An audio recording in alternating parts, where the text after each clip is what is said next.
Renault ZOE accounts for 1 in 5 European EV sales, and in this updated ZE50 battery form now goes further in its efforts to persuade supermini buyers of its all-electric virtues.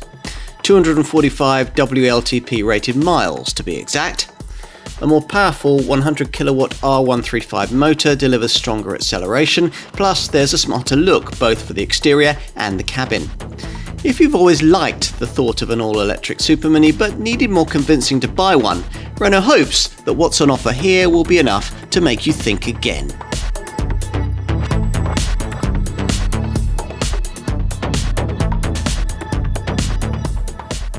If you've ever hankered after an electric car, there might have been a few impediments to an impending purchase. Price, range, weird styling, not very appealing. To do better, you'd think you'd need a more recently introduced EV. Well, yes and no. This Renault ZOE seems to have been about almost since the start of the electric vehicle revolution, but this latest version is very different to the original. It's Europe's best-selling zero-emissions model, and if you're a family buyer, it could just be the car that might persuade you to take the plunge into EV motoring.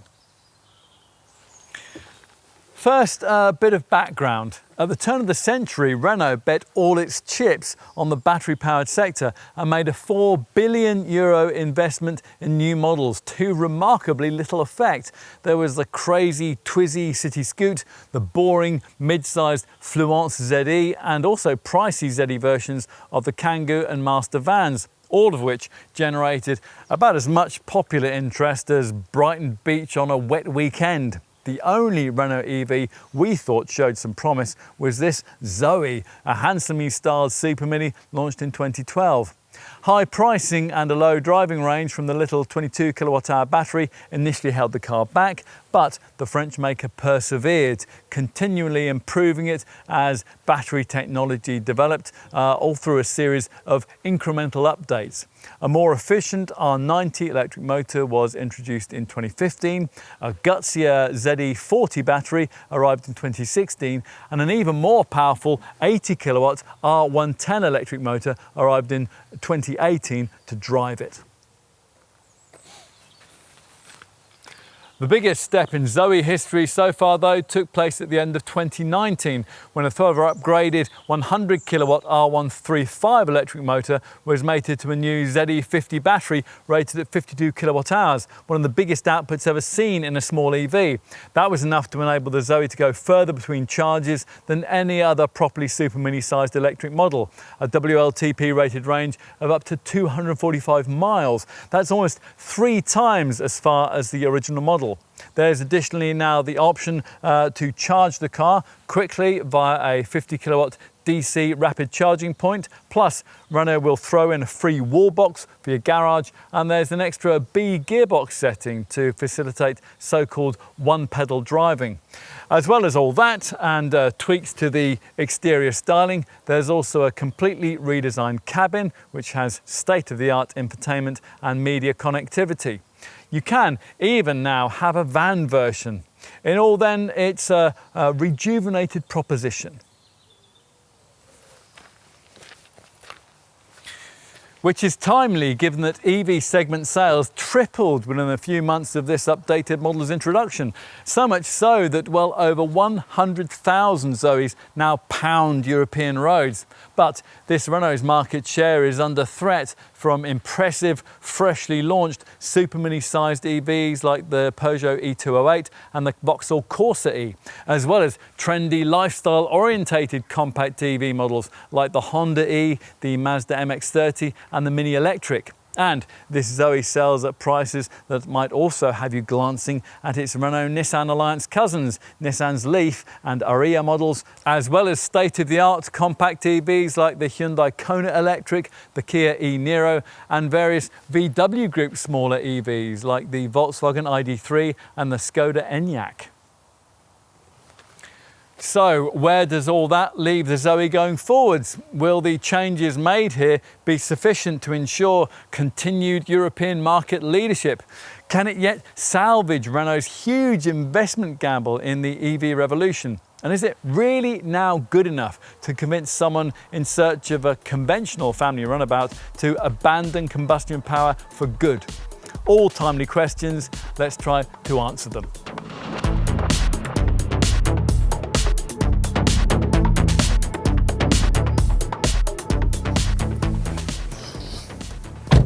So, what's it like behind the wheel? Well, as ordinary as a pure electric car can ever be is the answer, which certainly was Renault's aim. Buyers have to feel comfortable in making the seismic step into this new electric world, and in a Zoe you will be. Now the battery pack runs beneath the front and rear seats, forcing an elevated driving position in a cockpit that feels a touch spacier than the usual supermini norm. But all of that's rather pleasant, and once you've adjusted, you'll be quickly feeling right at home, provided you have no objection to digital displays. Only when you press the brake pedal and the starter button to bring the car to life, and this little bird tweet-like chime activates the drivetrain, do all the differences of all-electric motoring begin. If you're new to it, then apart from the relatively uncommon sight of a supermini with an automatic gearbox, the first of these differences that you'll notice is the near silence. There's merely the faintest hum from the electronics. Just as well, you've a big ready display on the digital dash, otherwise you might wonder whether the car is as ready to go as you are. It is.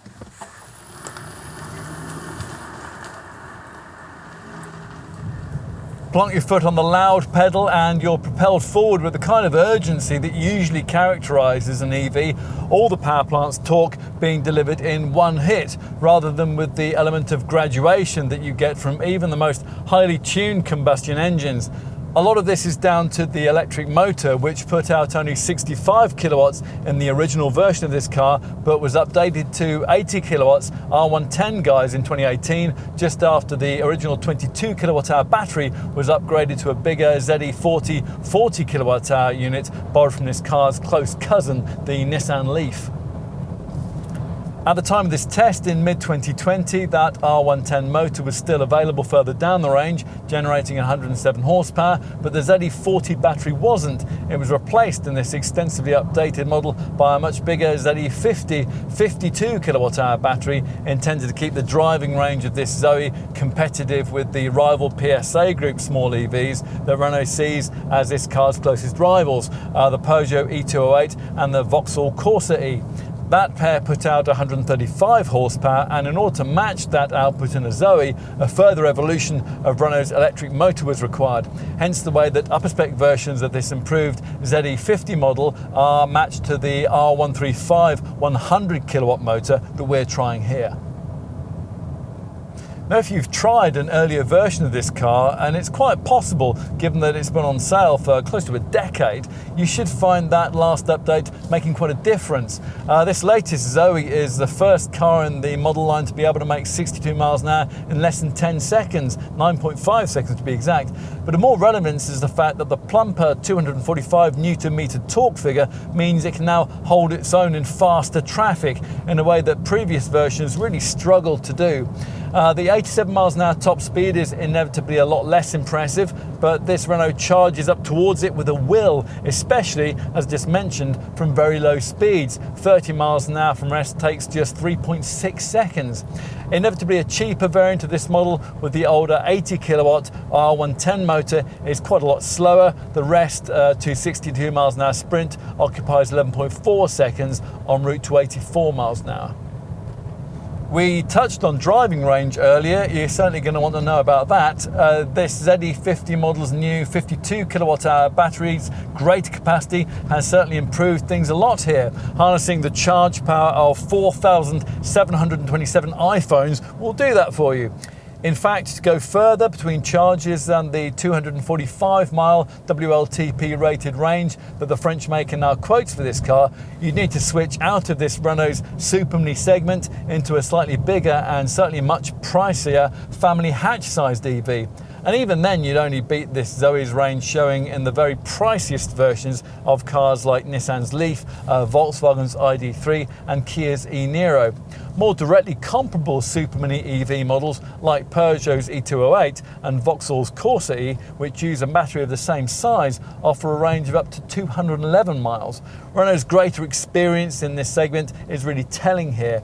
As with all full battery models, you'll have to take the quoted range figure with a bit of a pinch of salt if your journey is going to include quite a lot of out-of-town work. And if you conducted it all on the motorway at 70 miles an hour, that range figure would be virtually halved. You'll need to have engaged the provided Eco button for maximum frugality, and that restricts throttle response in return for a 10% range increase. And you can monitor power use or your regenerative energy harvesting progress on the instrument binnacle screen, either via this primary circular dial or by a selectable energy flow meter to the right of it. Harvesting of brake regenerative energy will of course be another key to range maximisation, and with this improved Zoe you can marshal that more easily by using this E-shifter to select the B mode, which has been added to this single-speed auto gearbox, which curiously lacks a park setting.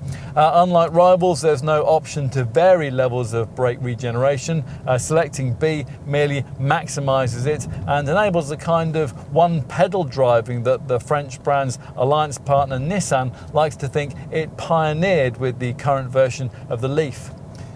Basically, that means that with B activated, the car slows down so much when you come off the throttle that you'll hardly ever need to use the brake, unless you want to come to a complete stop in a very short time indeed. Some folk frown on the safety implications of that, and we certainly wonder whether in this case it's a good idea to encourage it, given that, thanks to the age of this Zoe design, autonomous emergency braking can't be fitted, even as an option. Once you've adapted the way you drive to suit this car's all-electric remit, you start to forget the range issue and you start to notice some of the paybacks that come with milk float mobility. Refinement, for example. Now, it is true that if you cruise at the legal limit, which this car will do quite happily, you do notice wind and tyre noise, but that's mainly because they're accentuated by the silence elsewhere. Thanks to extra soundproofing added into this revised model, this Renault is actually quieter than the last Rolls-Royce we tested, with noise levels at normal driving speeds, say between 25 and 50 miles an hour, that are measured at between 60 and 65 decibels. That's 2 or 3 times less than a conventional petrol or diesel supermini with equivalent power. Below 25 miles an hour, this car is of course even more silent, which might present a hazard if you're coming up behind unsuspecting pavement folk. To make them more aware of your approach, EV legislation now requires battery-powered vehicles to emit a warning sound when they're travelling at speeds below 18 miles an hour. In this case, Renault calls it the ZE voice. It's a curious polyphonic noise that you'll either find satisfyingly futuristic or simply annoying. One writer likened it to a vacuum cleaner swallowing a ball of string. Fortunately, you can use this lower dash button to turn it off. Should these sound effects be insufficient to stop an errant pedestrian from straying into your path, you'll have to have mastered the rather curious, snatchy feel of the regenerative braking system, which relies on conventional friction, brake pads against brake discs, to stop the car only in the very last part of the braking phase, making smooth application of the anchors something that requires quite a lot of practice. But then most conventional superminis have little driving quirks that you have to work around. Snatchy clutches, obstructive gearboxes, asthmatic engines and mushy throttle response at low revs. The Zoe has none of those. In fact, we're struggling to think of many small runabouts that can do the simple city task of shuffling forward in line a whole lot better. But what if you ask more of it? What if you want to take this vehicle out of its comfort zone a little? Well, is that a fair thing to ask of an urban-orientated, pure electric car? Probably not, but Renault makes great play of this model's everyday versatility. So let's drive the Zoe like a normal little runabout and see how it stacks up. Now, although the supermini platform it rides on is borrowed from the previous generation Mark IV Clio, it feels nothing like that car, mainly because it carries over 300 kilos of extra weight, and most of that, of course, due to the substantial bulk of the lithium-ion battery that sits beneath the floor here. That's one reason why the car crashes a bit over low-speed bumps and road expansion joints, although another more influential contributing factor might well be the unyielding sidewalls of the Michelin Primacy low rolling resistance tyres. All of this is less noticeable once you get up to speed and you get onto faster roads. Then you'll find that the Zoe actually handles poor surfaces quite well. Where we've most noticed the weight of this car is around faster bends. We'd actually expected this Renault to handle quite well given the central placing of the weighty battery pack and the usefully low centre of gravity that brings with it. True enough, there is actually quite a lot of mechanical grip. You will need to be brave to explore it though, because if you ignore the over-assisted steering and you rather unwisely start to throw this Renault around, you'll discover lots of body roll, and very soon you'll come to the limits of those skinny Eco Michelins. Of course, you don't buy an urban orientated all-electric car to drive it in that way, but should you be running late around twisting country roads and need to press on a bit, you'll have to bear all that in mind. Back in town though, you can't deny this to be a car that fulfills its primary design objective quite brilliantly. It's one of the very best urban vehicles we've ever tried. It's easy to drive, eerily quiet, simple to park and quick off the mark. It goes further than most other compact electric models, and it feels a good deal more versatile too. As a second or third car, you could really make a case for it.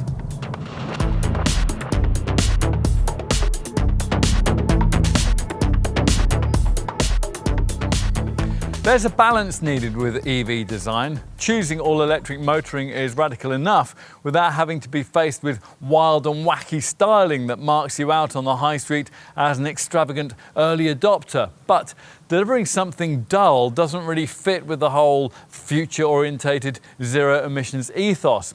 Renault has already tried both approaches with the extreme Twizy urban runabout and the uber-conservative Fluence ZE, but with this Zoe, they managed to get the approach just right back in 2012, rejecting futuristic early design sketches in favour of a smart and very stylish look penned by Spanish designer Jean Semeriva. He needs greater industry recognition. We can't think of any other car launched back then that would still look as current as this one does almost a decade on.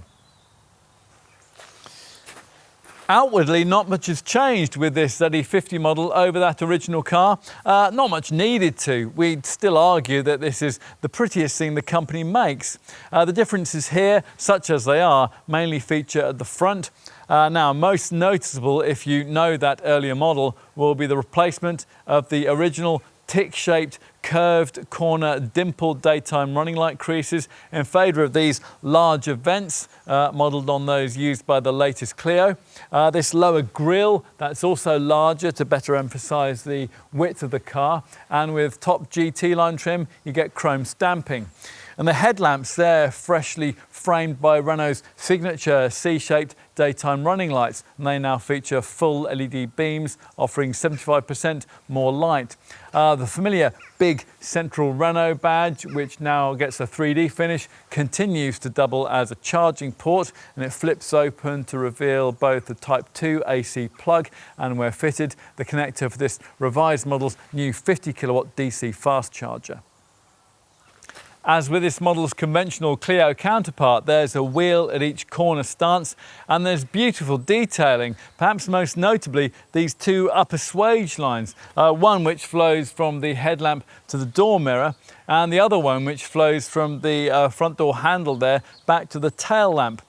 Plus there's also an upwardly angled convex lower crease to give the flanks some shape. The dimensions, they're interesting. The Zoe measures in at 34mm longer than a Clio, but it's still very much a supermini. It's way shorter than a bigger family hatch-sized EV like a Nissan Leaf or a Volkswagen ID3. The wheels here vary between 15 and 17 inches in size. We've got the 16-inch diamond cut rims here. And there's some really lovely detailing too. The LED indicator repeaters now on the door mirrors, and perhaps most notably recessed into the corner of the rear door windows, back door handles that carry stylist Semiriva's personal signature in the form of his thumbprint. Yeah, really. As for the curvaceous rear end, well, we rather liked the original model's transparently finished rear lights with their blue concentric rims, but they have nevertheless been changed here in favour of bigger, bolder LED tail lamp clusters, which now include dynamic indicators which sweep outwards from the centre of the car. The lower corner reflectors, they're now fully red, and as before, there's a subtle roof spoiler here with a bee-sting aerial just beyond.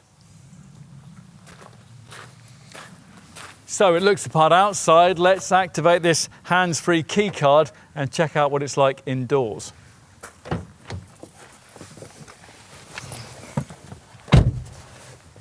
It's certainly a little less willfully weird in here than it used to be. The original model's dashboard, the design of it, supposedly inspired by the blade of a wind turbine, always looked disjointed and rather strange, with an ugly bulbous steering wheel and two-tone light colouring that usually failed to stand the test of time.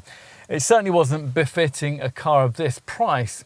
The cabin of this updated Zoe is still a world away from the kind of classy feeling that you get in, say, a BMW i3 or a Volkswagen ID3, but it's certainly miles better than before in terms of perceived quality. The new single-coloured dash has been completely redesigned with this central horizontal strip to emphasise its width, plus there are upgraded soft touch materials, principally around the central and upper areas of the fascia, and lots of smart metallic highlights. In particular, these textile inserts around the door card switches make a world of difference. The three-spoke wheel also now looks more appealing, as does the instrument binnacle screen you view through it. The previous trendy sliver of a display has been replaced here by this more usable, squarer 10-inch TFT monitor, now big enough to display 3D mapping. Here, a central circular driving gauge is flanked by customizable sections that you alter via steering wheel buttons, with trip computer, audio and nav functions selectable on the left, and either an energy monitor or an eco driving leaf graphic available on the right. A driving range readout permanently appears along the bottom of the screen. Talking of screens, as before, there's a further one on the floating centre dash panel, although with this revised model there are changes in this area. The climate controls on the lower part of this appendage have been redesigned, so you get these smart circular dials, and the upper EasyLink 7-inch infotainment screen part of this panel can be upgraded, as it has here, to give you a much more satisfyingly sized 9.3-inch display. And this offers pinch and swipe functionality along with voice control, and it has the usual touch-sensitive nav, radio, music, phone, app and car info sections. Nav can guide you to local charging points. It can search for addresses using a Google Places feature, and it uses connected TomTom services that give you real-time traffic updates. Car Info will take care of your charge programming, and in apps you can store photos and videos. There is also standard Apple CarPlay and Android Auto smartphone mirroring, and always-on 4G connectivity as part of a data pack that is included for the first 3 years of ownership. There is unfortunately no physical volume control for this monitor, but as usual with a Renault, you get a stubby steering wheel stalk for that purpose. Inevitably, because the battery pack is mounted beneath the front and rear seats, you have to sit fairly high up in this car, which is why, unfortunately, it's still not possible to have a height adjustable driver's seat. Still, the wheel has enough adjustment for reach and rake to ensure that most will be able to find an acceptable driving position, and the seat itself is supportive. We're not quite sure whether door mirrors need to be so tiny though. Maybe aerodynamics have triumphed over practicality here. Nice touches include the beautifully finished gear shifter here and the silver door pulls, while from mid-range upwards the seat upholstery is made from 100% recyclable material, apparently including old Renault seat belts, and on this top variant it features part synthetic leather trim. Thankfully there's no longer an impractical all-white cabin trim option. What else? Well, adjusting the climate control is a lot easier than it is on something like an E208 or a Corsa E, because Renault has retained the physical climate controls we mentioned earlier. The view out of the front is pretty unobstructed, but the broad rear C-pillars block some of your over-the-shoulder view, which might be a problem if you go for the base play-spec variant, which does without rear parking sensors. This top GT line version has few issues though, and that's thanks to all-round parking sensors and a rear view camera.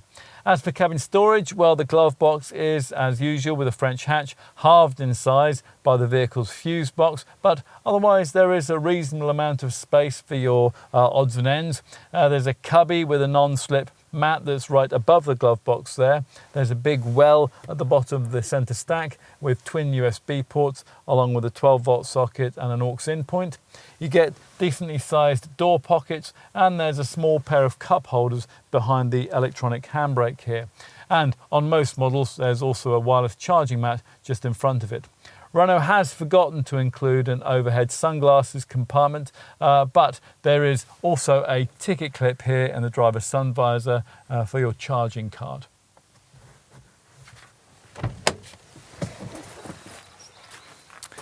So let's take a look at the rear. Click on these thumbprint door catches and you'll find that getting in is a little easier than it is in a Clio, even though you have to negotiate that high floor we mentioned earlier.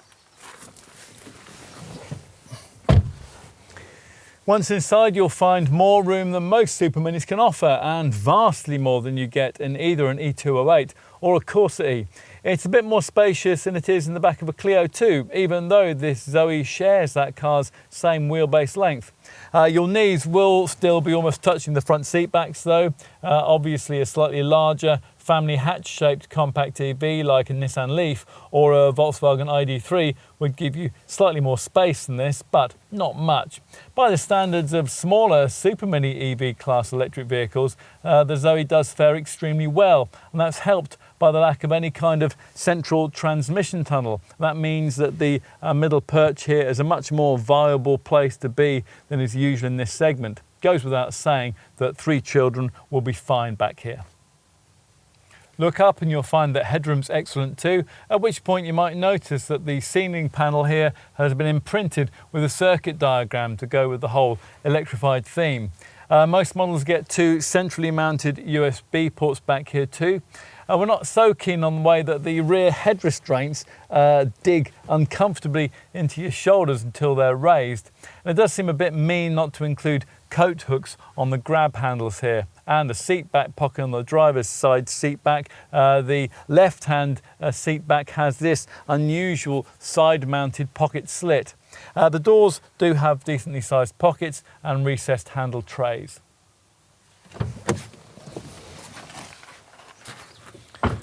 Let's finish with a look at the boot. Now, the boot of a Supermini EV ought to be bigger than that of a combustion engine model. After all, battery-powered cars sit on a chassis that would normally have to package in the fuel tank and a bulky internal combustion engine. That's all space that in an EV is more compactly occupied by an electric motor and by a set of batteries. So it's a bit disappointing to find that the 338 litre capacity of this trunk is 53 litres less than what you get in the shorter Clio. Still, it is around 30 litres more than you get in those E208 and Corsa E direct rivals we mentioned earlier, so that is some compensation. Perhaps inevitably, quite a bit of space here is taken up by this charging lead bag. We'd want to specify the optional false floor cable storage compartment that would tuck everything away rather more neatly. Now, as usual with an EV, you have to do without any sort of space saver spare wheel, even as an option, and you also have to do without floor tie-down points.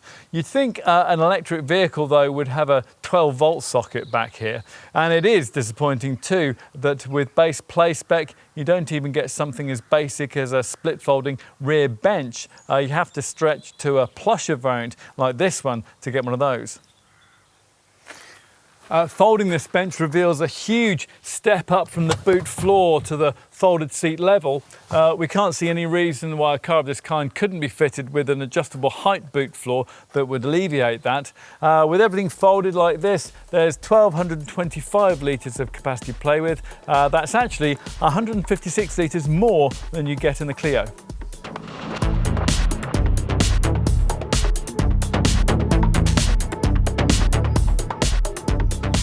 Buying an EV, any EV, remains a relatively pricey undertaking, and it will remain so until sales volumes in this segment rise substantially. That is the case here, and it will be with just about any rival you care to name.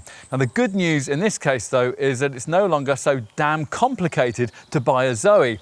Previous to the update we're looking at here, if you couldn't afford to fully purchase the car outright, Renault offered the option of buying the undriven car at a reduced price and then leasing the battery needed to drive it, which required selection between various complex mileage and duration tariffs. In earlier tests, we couldn't help thinking of this as something of a smokescreen, really, to make this car look more affordable. Renault has finally realised that competitive leasing and finance rates are better at doing that, and has now scrapped the battery lease option in favour of a simple outright purchase price list. The French brand is still uncomfortably aware, though, that the pricing of this car remains far above what an ordinary supermini buyer would usually expect to pay, and that's even for a well-specified, decently powerful automatic version of a combustion model. And you'll realise that when we tell you that at the time of the launch of this updated design, Renault couldn't bring a variant of this latest ZE50 powered Zoe with the full technical spec, and that includes the latest R135 electric motor and 50 kilowatt DC rapid charging capability, to market for less than around £30,000. No, not even after subtraction of the government's £3,000 plug-in car grant. With that in mind, to try to reach a bit further down market, at the time of this test in mid-2020, the French brand was allowing purchasing folk to save £1,000 by doing without the 50 kilowatt onboard DC rapid charger, and on certain variants to save a further £500 by making do with the previous spec lower powered 80 kilowatt R110 electric motor. At the time of this test, the base play spec variant could only be had in R110 form and without the 50 kilowatt onboard charger, and cost around £26,500. With the other two spec levels, the mid-range iconic option that most folk choose and the top GT line variant tested here, you can opt in or out with the 50 kilowatt DC rapid charger, and with mid-range iconic trim there's the option of downgrading to the 80 kilowatt R110 electric motor too. Our advice is not to concern yourself with penny pinching here. If, as is usually the case, you'll be leasing this car, then having both features won't make a world of difference to your monthly rates. So we would really suggest that you tick those boxes as we have here. Do that with GT line trim, so getting yourself a Zoe like this one in R135 50 rapid charge form, and the outright price would be around £31,000. For completion, as part of this pricing section, we'll also mention the Zoe van. Yes, this EV also comes as a little commercial vehicle. In LCV form, this model can only be had with the older R110 electric motor, but there is still the option of the 50 kilowatt onboard DC rapid charger if you want that. There are two trim levels, iBusiness and iBusiness Plus, and ex-VAT Zoe van pricing sits in the £19,500 to £21,000 bracket. That's after subtraction of the much larger government plug-in vehicle grant, over £6,000, that applies to vans. But let's get back to this car version and onto rival model comparisons, the pricing for which we'll quote, assuming that the £3,000 government plug-in car grant has already been deducted. Now, how you might perceive this Renault's value proposition depends, of course, on your point of comparison. Now, probably the most obvious compact EV hatch competitors are the three identically engineered PSA Group contenders, the Peugeot E208, the Vauxhall Corsa E and the DS3 Crossback E-Tense. Now, these three rivals sit in pretty much exactly the same pricing ballpark as a Zoe, but they give you less boot space and about 40 miles less operating range. Renault's experience in EVs really tells here, and it does when you start to look at other rivals too. Take, for example, the three recently launched trendy lifestyle-orientated models in the segment, the Honda E, the Mini Electric and the Mazda MX-30. They're also comparably priced against this Renault, but they all use much smaller batteries, so they will give you a lot less EV operating range. It's certainly possible, of course, to pay a lot less for a smaller EV than Renault's asking here.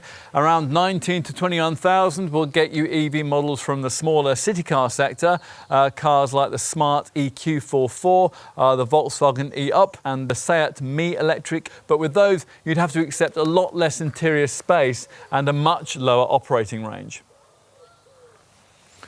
All the other compact EV options available to you will see you in a fractionally bigger car than this Zoe, something family hatch shaped rather than, as here, super mini sized. So at the bottom end of the pricing spectrum is the MG ZS EV, which theoretically costs around £26,000, but at the time of this test was freely available for much less than that with various offers. But the MG can't approach this Zoe's interior quality, and it'll only take you 163 miles between charges. You're more likely to be looking at this Renault's cousin, the Nissan Leaf. Now that initially looks tempting. It's priced from around £27,000 until you realise that virtually all the Leaf variants come with a much smaller 40 kilowatt-hour battery that can only take you 168 miles between charges. For a Leaf with a Zoe-style range, well, you'll need the 62 kilowatt-hour Leaf E Plus variant, and that costs well over £33,000. That's the kind of money that you could also easily find yourself paying for a comparable 58 kilowatt-hour version of Volkswagen's ID3, and you'll need more than that for a BMW i3, think £35,000 to £40,000 depending on the variant you want. But what about the Korean contingent? Well, at first glance, cars like the Hyundai Kona Electric, the Kia e-Niro and the Kia Soul all seem worth considering thanks to their use of a 64 kilowatt-hour battery that can deliver around 280 miles between charges. The caveat, though, is that prices sit in the £33,000 to £36,000 bracket, and that's well above Zoe levels. To get a Hyundai Kona Electric or a Kia e-Niro priced comparably to this Renault, well, you'd have to settle for a variant of either car that's powered by a much smaller 39 kilowatt-hour battery, and that would only give you around 180 miles between charges.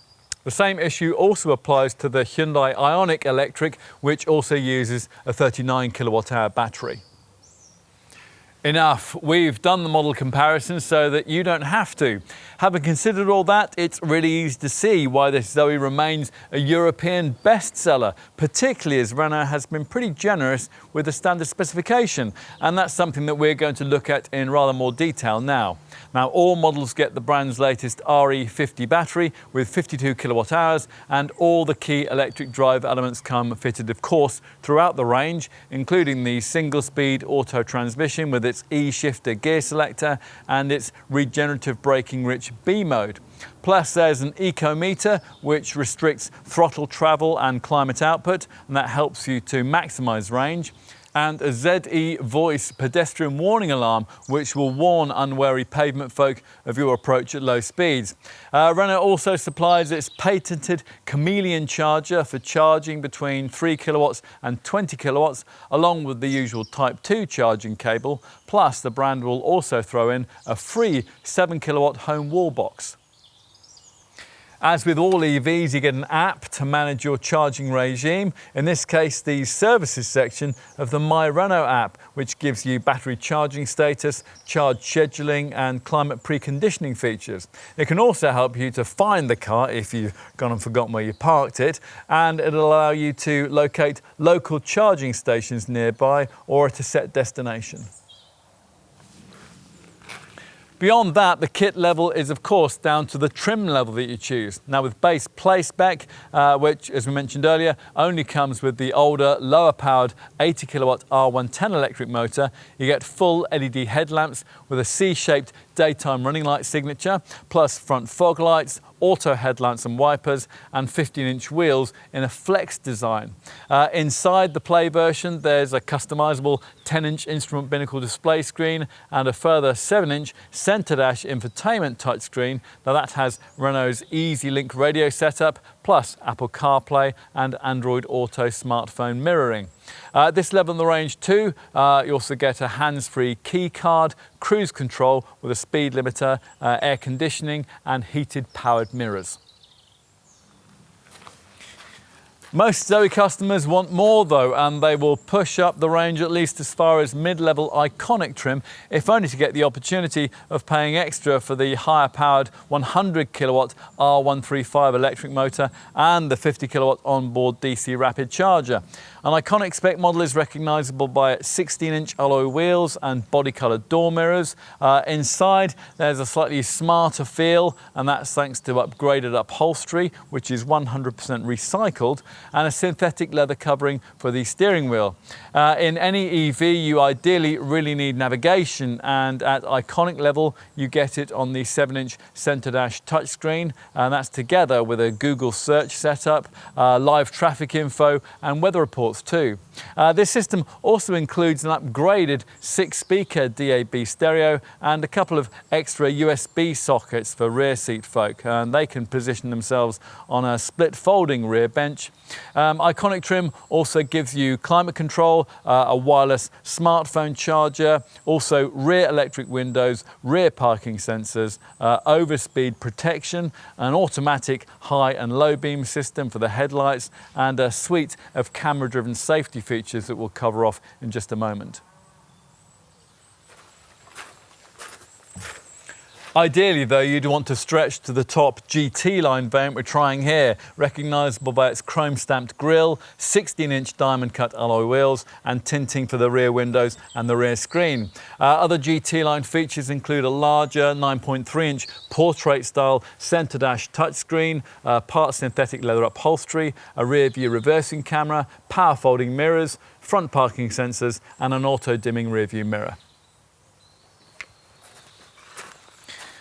On to options, which you shouldn't consider until on an iconic or GT line model you've budgeted the extra £1,000 for the 50 kilowatt DC onboard charger we keep mentioning. Now it's true that such rapid public chargers are still relatively rare to find, but in the future they won't be, and they'll enable you to attempt much longer journeys in your ZOE. You'll need to progress at least as far as iconic trim to get the chance to specify most other options. Here we have the extra cost winter pack, which gives you heated seats and a heated steering wheel too. On an iconic model, you could also consider the technology pack. Now that would give you the larger 9.3-inch Easy Link center dash display, front parking sensors and the rear view camera. As I mentioned earlier, the GT line model that we have here already gets those last three features, but you can further embellish a GT line ZOE like this one with a Bose premium 3D sound system, larger 17-inch alloy wheels and a hands-free parking setup that'll steer you into spaces.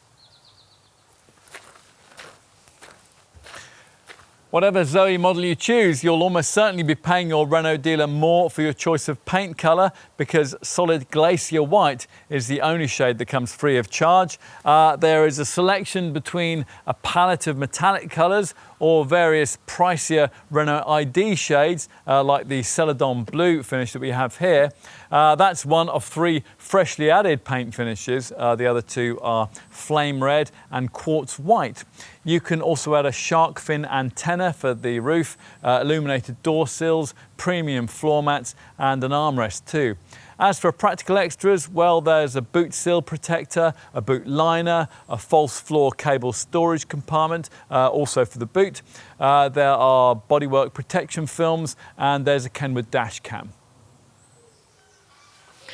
On to safety stuff. Euro NCAP originally awarded the ZOE a full 5 stars for safety, with an 89% showing in adult occupant protection and an 80% rating for child safety. But that was before Euro NCAP started fully taking into account the inclusion of camera safety kit. If it was tested today, the ZOE wouldn't do that well, because with base play spec, you only get the basics, and that means twin front, side and curtain airbags, a pedestrian-friendly bonnet, ISOFIX child seat fastenings, and all of the usual electronic aids for braking, traction and stability control. Stretch up to mid-range iconic trim. There's a lot more, including lane departure warning, which alerts you if you drift out of your lane, and lane keep assist, which subtly steers you back to where you ought to be should that happen. There's also traffic sign recognition, blind spot monitoring, and as I mentioned earlier, there's an automatic high-low beam for the headlights. Disappointingly though, Renault isn't offering any kind of autonomous emergency braking system, or indeed features like rear cross traffic alert, and there's certainly no kind of semi-autonomous drive tech of the sort that you can have on a Clio. Now that's presumably because of the extended age of this ZOE's basic design, which had to tell somewhere.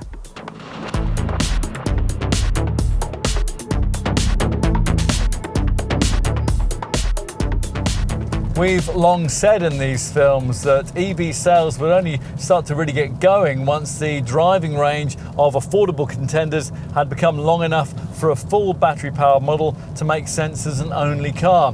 Whether that's happened here will be a matter of some debate amongst potential customers. Some will certainly think so. As we mentioned elsewhere in this film, ZOE in this ZE50 battery form is WLTP rated at 245 miles between charges, which is a 30% improvement over the previous 40 kilowatt-hour battery pack. To give you some perspective on that, when we first tested the original 22 kilowatt-hour version of this car back in 2013, Renault gave us a so-called real-world range figure of anywhere between 62 and 93 miles. The modern range claim, like that previous one, will inevitably be subject to a bit of variance depending on the time of year and on the type of roads that you'll be using, and of course, most of all, on the way that you drive. Potentially quite a lot of variance actually. That range figure would fall to just 149 miles if you had motorway mileage to do and you drove at a steady 70 miles an hour. Whatever kinds of roads you're using, achieving maximum range will certainly require you to have engaged the provided eco meter, which restricts throttle travel and the climate system output. In our market and model range section, we attempted to give you some range perspective here amongst comparably priced compact EV hatches, all of which, it turns out, struggle to match this Renault in that regard. The Peugeot E208, the Vauxhall Corsa E and the DS3 Crossback E-Tense all manage 206 miles. A base 45 kilowatt-hour Volkswagen ID3 is rated at 205 miles, and the BMW i3 is rated at up to 188 miles, which is about the same figure as you get from 39 kilowatt-hour versions of the Kia e-Niro, the Hyundai Kona Electric and the Hyundai Ioniq Electric 2. The Mini Electric, the Honda E and the Mazda MX-30 all have much smaller batteries, so they'll be closer to the 150 mile mark. To do better than Renault is offering here, you'd need to pay quite a lot more for pricier, bigger battery versions of the Nissan Leaf, the Volkswagen ID3, the Hyundai Kona Electric or the Kia e-Niro. And even then you won't go that much further than a ZOE can manage. As with any EV, a key to improving range efficiency will lie with the effectiveness of brake energy regeneration harvesting, which you can maximise by selecting this B drive setting, which slows the car more noticeably when you come off the throttle. You'll also want to keep a close eye on the central circular instrument binnacle display, staying in the green eco driving or the blue brake regeneration sections of the middle dial. To the left of this gauge, you can select various consumption readouts, while to the right of it, you can select either an energy monitor or a leaf graphic that grades you on the frugality of your driving. We should get on to charging issues. There's an EV programming section of the centre dash screen with immediate, postponed and programmed charge options. Plus you can set times for climate preconditioning so that this cabin will be perfectly warmed or cooled for when you enter the car, and it won't be necessary to use precious battery energy with the fan full on warming the cabin up or cooling it down. The charging port is behind the Renault Diamond logo on the front of the car, and it incorporates both a European standard socket and a 2-pin connector for DC charging. You'll use the included Type 2 cable for everyday charging, and as you do so, Renault's patented onboard chameleon charger adapts to the source used, ensuring that the car is drawing the maximum amount of power as safely and as quickly as possible. Thanks to this, the Zoe can use a charging point with up to a 22 kilowatt supply and accept the unit's maximum power rate. That isn't a given with small EVs. Some of them are still limited to an 11 kilowatt charge point, even if the charger in question has a higher rated output. So do check the small print. You might think that adding in a larger battery could mean that the car will now take ages to charge, and it is certainly true that replenishing a battery this big isn't for the faint-hearted, but it can still be done overnight via a garage wall box, so most owners will be satisfied. Renault offers Zoe users free access to a dedicated web portal called Charge Vision, which allows EV folk to easily monitor exactly how much electricity has been used. If you haven't got a charging wall box in your garage, then obviously you're going to need one. A 7 kilowatt unit that Renault includes with the cost of the car, and that'll be installed for you by BP Chargemaster, and it can be mounted inside or outside of your property. With the wall box in place, you'll be able to revive the 192 lithium ion cells of the car's 400 volt 326 kilo RE50 battery from empty in 9 hours and 25 minutes, which is about half the course in this segment. That's more than 3 times quicker than it would take you if you merely plug this car into a domestic 3-pin supply, which would take a yawning 34 hours and 30 minutes. The 9.25 hour charge will set you back in the region of around £7 on most household tariffs, or around £5 if, more sensibly, you restricted your charging to the 6 hours in a day in which it could be completed on an Economy 7 tariff. To give you some perspective on that, a typical petrol-powered supermini of the same size would use £27 worth of fuel to cover this Zoe's 245-mile operating distance. Finding charging stations when you're out and about is something you can do via the My Renault app, although since it doesn't know which accounts you'll hold with which providers, it might be better to use a ZapMap app on your phone. If you can find an 11 kilowatt 3-phase charger, then the replenishment time would be 6 hours. From a 22 or 33 kilowatt 3-phase charger, it would be 3 hours, or if you didn't have that long to hang about, you could get 75 miles of extra range in an hour. If you specify your car with the 50 kilowatt onboard DC charger, you'll be able to use one of the DC 50 kilowatt quick charge points, which are now springing up on major routes, in which case an 80% charge from empty would take just an hour and 10 minutes. With such a DC 50 kilowatt quick charge public point, a 30-minute charge is all that would be necessary to provide a 90-mile boost in range, allowing drivers on longer journeys to significantly extend their range while they take a short break. It's a pity that 50 kilowatt onboard DC charger costs extra. Renault says it wants to give owners a choice and points to the fact that the previous model's 43 kilowatt onboard charger option was taken up by only 10% of buyers. Anyway, whatever charging spec your Zoe comes with, a journey planner that's part of the My Renault app will allow you to plan your trip ahead, automatically accounting for stops at charging stations. Plus, it also takes into account charging times when calculating an arrival time.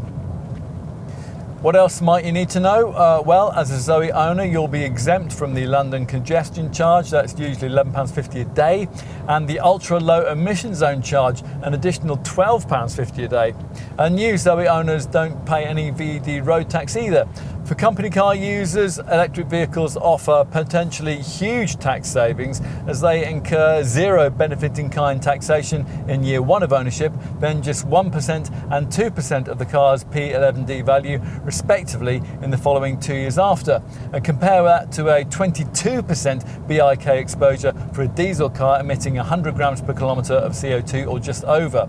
As for your warranty, well, it's a 5-year, 100,000 mile deal, and it offers unlimited mileage in the first 2 years. The battery gets its own 8-year, 100,000 mile warranty. Maintenance will obviously be cheaper than it would be for a combustion engine model. An electric vehicle does, after all, have 20% fewer moving parts. And service inspections, as with a Nissan Leaf, are required annually or every 18,000 miles, whichever comes around first. The brand offers 2 prepaid Easy Life optional service plans, one covering you for 3 years and 30,000, and the other covering you for 4 years and 40,000 miles. If you're wondering about residual values, well, these vary depending on future market take-up of EVs, as at the moment many electric vehicles tend to shed value faster than conventional petrol or diesel models, but that state of affairs could change very quickly as prevailing public opinion is shaped by the media. Renault believes that this RE50 ZOE model will be worth £3,000 more after 3 years of ownership than the previous RE40 battery version, thanks to its extra equipment and technology. Independent experts reckon that after 3 years and 60,000 miles, a ZOE will still be worth 44.6% of its original value.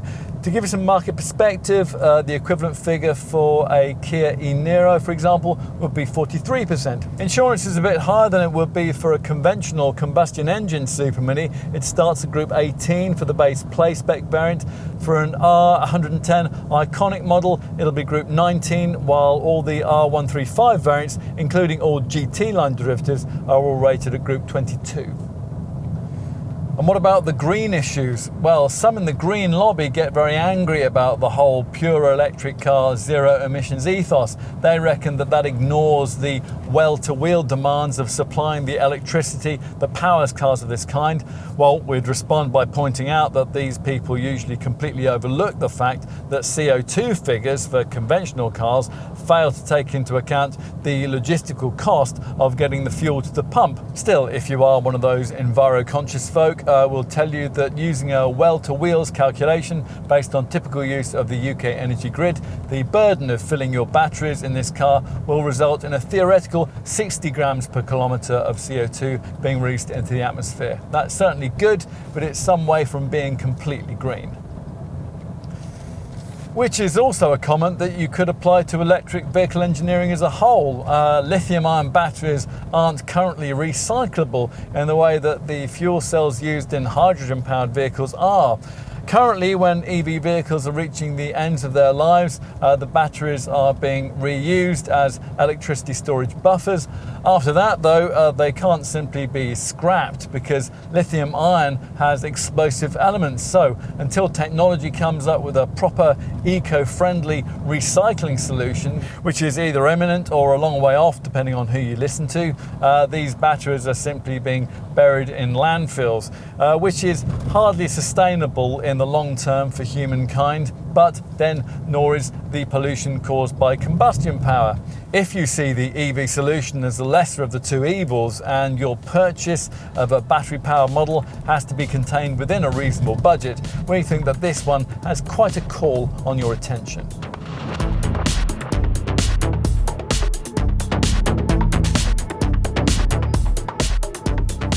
This ZE50 model Renault ZOE represents yet another step towards the electric vehicle becoming a genuinely practical mode of transport for the average motorist. There are still a number of caveats that will inhibit mass take-up, but most of those are due to the inherent nature of electric vehicles themselves rather than to any particular flaw in the ZOE here. There's a high initial upfront price, but then that's the case with obvious rivals too. And once you've stomached that, assuming you have off-street parking and assuming you have a shortish urban commute too, the overall numbers don't work out at all badly. There certainly aren't many small cars that are much more relaxing to pilot through the city streets. We think the larger battery's WLTP range increase to as much as 245 miles will make all the difference for potential customers, but the arithmetic still works out in favour of a small petrol supermini on a pure costs basis. Until taxation legislation more completely favours EVs, that's going to be very hard to change. The gap is narrowing though, and many drivers will be willing to pay a small premium for this ZOE's smooth ride, silent acceleration and feel-good vibe. This revised model's redesigned cabin is a big step forward, even if it can't quite match the quality of German rivals. And this Renault is very class competitive in terms of rear seat room and luggage space. Plus, the looks have dated amazingly well for a design of this age. This is still one of the most attractive small EVs currently on sale. In summary, the ZOE pushes the EV revolution on a further stage, but we're still not quite at the point of mass acceptance here. That won't happen until prices fall, the public charging network improves and driving range figures further increase. When all that takes place, as it eventually must, Renault's EV investment gamble may yet handsomely pay off. And when that happens, the ZOE will have more than played its part.